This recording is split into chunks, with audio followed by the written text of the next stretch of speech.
तो नमस्कार दोस्तों, क्विज वाला क्लास में आपका फिर से स्वागत है।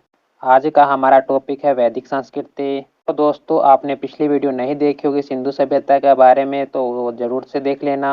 आज हम करेंगे आर्यों को आगमन से लेके उत्तर वैदिक काल तक के टॉपिक। तो दोस्तों, वीडियो को अपने दोस्तों के साथ शेयर कर देना और लाइक कर देना। अपना वीडियो स्टार्ट करते हैं। तो जैसा कि हमने पिछली वीडियो में जाना कि सिंधु सभ्यता थी, उस सिंधु सभ्यता बाढ़ के कारण खत्म हो गई थी, बाढ़ और बीमारियों के कारण खत्म हो गई थी।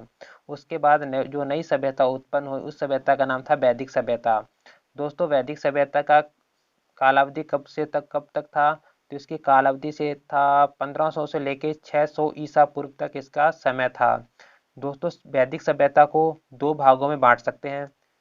तो इसके जो पहला है रिंग वैदिक काल और सेकंड है उत्तर वैदिक काल। दोस्तों, रिंग वैदिक काल का समय कब से कब तक था? तो इसका समय था 1500 से लेके 1000 ईसा पूर्व तक इसका समय था।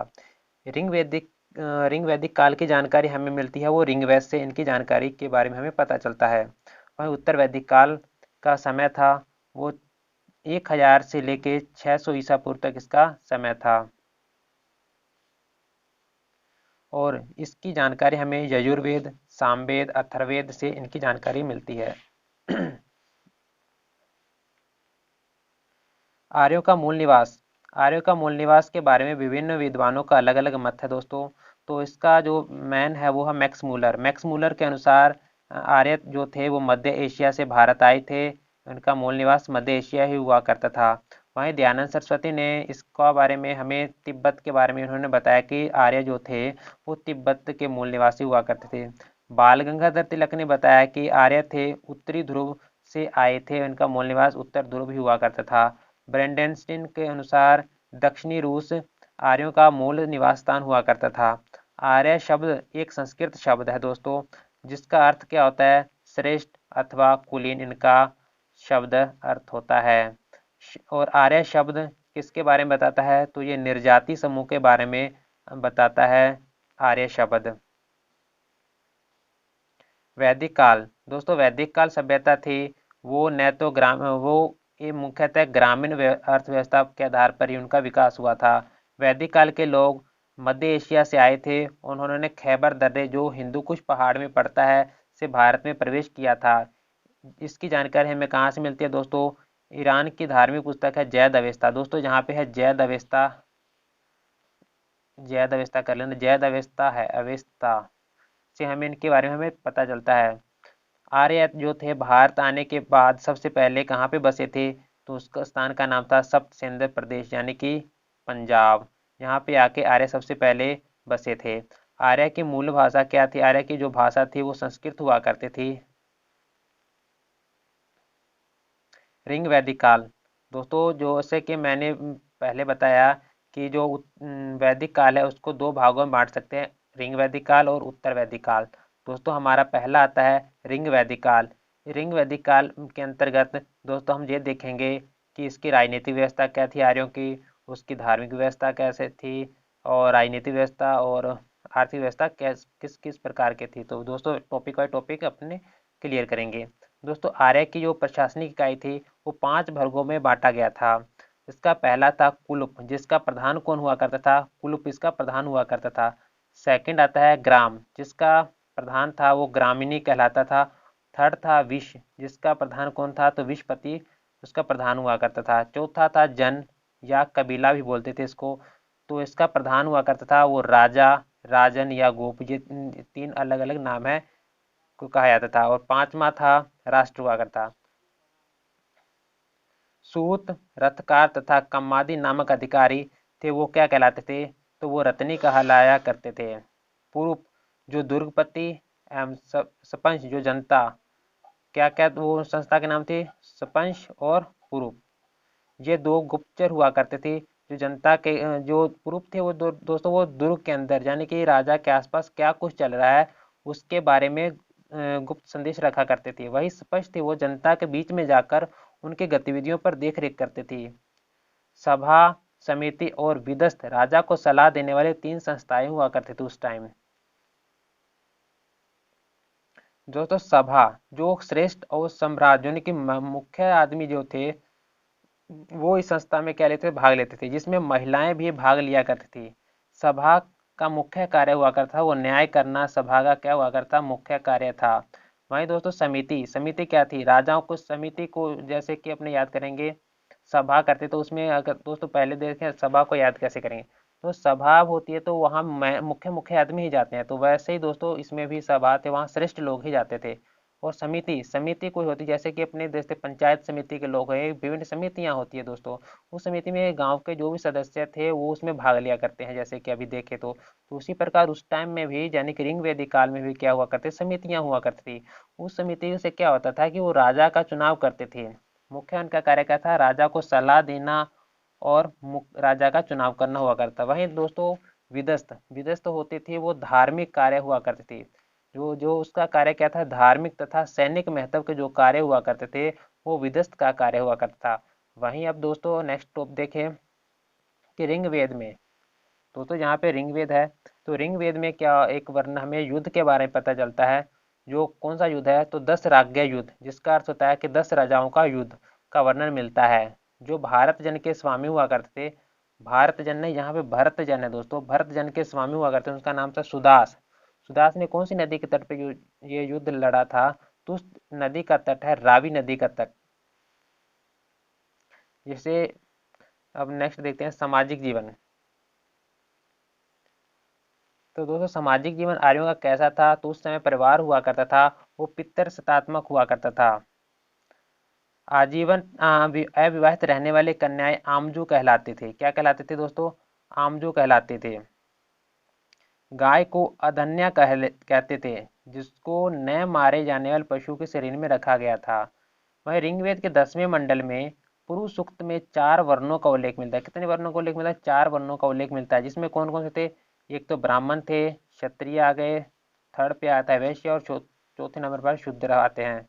और आगे देखे टॉपिक में, तो ऋग वैदिक काल में दास और दासियों का उल्लेख मिलता है, जिन्हें आर्यों का क्या माना गया, प्रबल शत्रु बताया जाता था। दोस्तों इन्हें अमानुष भी कहा जाता था। उस टाइम आर्य जो थे उसे अमानुष कहते थे। आर्यों का भाई बात करें दोस्तों, आर्यों का मुख्य पेय पदार्थ के बारे में, आर्यों का मुख्य पेय पदार्थ क्या हुआ करता था, तो आर्यों का मुख्य पेय पदार्थ था वो सोम हुआ करता था। सोम, सोम से दोस्तों आप समझ ही गए सोम किसे कहते हैं। और वहीं दोस्तों आर्यों के खाद्य पदार्थ के बारे में बात करें कि आर्यों का जो मुख्य खाद्य पदार्थ था वो क्या क्या हुआ करता, तो आर्यों का मुख्य खाद्य पदार्थ हुआ था वो था जो हुआ करता उनका खाद्य पदार्थ था। नेक्स्ट देखते हैं दोस्तों आर्य, आर्य में कि आर्थिक जीवन कैसी थी, आर्थिक जीवन किस प्रकार की थी, तो आर्यों के जीवन में गाय का सर्वाधिक महत्व हुआ करता था। किसका हुआ करता था, तो गाय का सर्वाधिक महत्व हुआ करता था।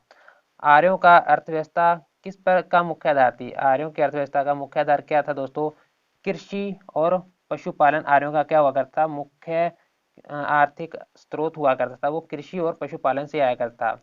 और दोस्तों वहीं दोस्तों बात करें आर्य जो लोग थे, जो ये सबसे पहले ज़्यादा किसकी खेती करते थे, तो जौ की खेती करते थे दोस्तों। जैसे कि मैंने पहले बताया कि आर्यों का मुख्य खाद्य पदार्थ था वो जौ हुआ करती थी, तो जिसकी उस टाइम जौ की ज़्यादातर खेती हुआ करती थी। वहीं दोस्तों जो भी चीज़ होता है तो उसके अपने बेचेंगे या खरीदेंगे उसका व्यापार ही करेंगे, तो व्यापार करने वाले लोगों को क्या कहते थे, पन्नी कहलाते थे उस टाइम के लोग। अब दोस्तों अब देखते हैं ऋग वैदिक काल में आर्य के जो धार्मिक स्थिति थी वो किस प्रकार की थी। तो आर्य दोस्तों हुआ करते वो बहुत देववादी थे, यानी कि बहुत देवी देवताओं को मानते थे, फिर भी वो एकेश्वरवाद पर बल देते थे और इंद्र को सर्वोच्च देवता मानते थे। इंद्र क्या थे, उनका सर्वोच्च देवता हुआ करते थे। वहीं पुरंदर, उन्हें यानी कि इंद्र को पुरंदर का किला जीतने वाला बताया गया है। गायत्री मंत्र का उल्लेख हमें कहाँ से मिलता है, तो दोस्तों गायत्री मंत्र का उल्लेख भी हमें कहाँ से मिलता है, तो ऋग वैदिक काल में मिलता है। वहीं आज तो माँ सदगम्य कहाँ से लिया गया दोस्तों, ये क्वेश्चन पूछ सकता है कि आज तो माँ सदगम्य कहाँ से लिया गया, तो ये ऋग वेद से लिया गया है। सरस्वती सर्वाधिक पवित्र नदी हुआ करती उस टाइम के दोस्तों, सरस्वती थी वो सर्वाधिक पवित्र नदी थी उस टाइम। अब बात करें दोस्तों उत्तर वैदिक काल की, यानी कि जैसे कि पहले वैदिक काल के अंतर्गत हमने पहले पढ़ा ऋग वैदिक काल। अब सेकंड अपना आता है उत्तर वैदिक काल। दोस्तों उत्तर वैदिक काल में जो आर्य थे वो पहले कहाँ थे, पंजाब के सब चंद्र प्रदेश तक ही सीमित थे। उसके बाद जब उत्तर वैदिक काल आया तो दोस्तों इन्होंने अपने साम्राज्य में विस्तार किया, इन्होंने अपने एरिया का जो था क्षेत्रफल उनको बढ़ाना स्टार्ट कर दिया। तो आर्य पहले वहाँ से जहाँ तक आ गए जमुना और गंगा नदी के दुआब क्षेत्र तक फैल गए थे। तो परिवार उस टाइम अगर बात करें दोस्तों, उत्तर वैदिक काल में परिवार कैसा था? तो उत्तर वैदिक काल में परिवार था वो पितृ प्रधान हुआ करता था, यानी कि पिता उनका प्रधान हुआ करते थे एवं संयुक्त परिवार हुआ करता था उस टाइम। वहीं अगर दोस्तों जैसे कि मैंने पहले बताया कि ऋग वैदिक काल में बताया कि महिलाओं की स्थिति अच्छी थी पहले, उसकी तुलना में अब क्या हुआ, उत्तर वैदिक काल में स्त्रियों की दशा में क्या हो गई, गिरावट आ गई।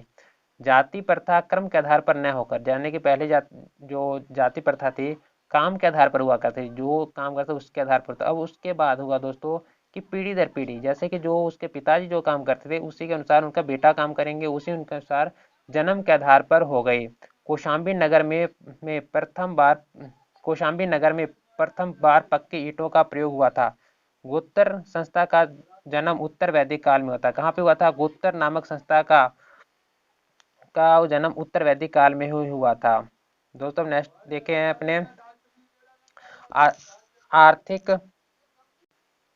वही दोस्तों बात करें आर्थिक जीवन, आर्यों का आर्थिक जीवन कैसा था? आर्थिक जीवन दोस्तों जीवन था जो मुख्य बदलाव हुआ उन्हें पशुपालन से कृषि आर्थिक जीवन का मुख्य आधार बन गई आर्यों की।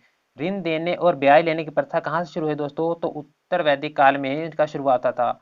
इस काल की अर्थव्यवस्था न तो ग्रामीण थी, ना ही ग्रामीण थी और ना ही शहरी थी, इसलिए इन सभ्यता को क्या कहा जाता था? प्राक शहरी सभ्यता नाम दिया जा सकता है। आर्यों का प्रिय पशु हुआ करता था वो घोड़ा हुआ करता था और सर्वाधिक प्रिय देवता इंद्र हुआ करता, जैसे पहले बताया।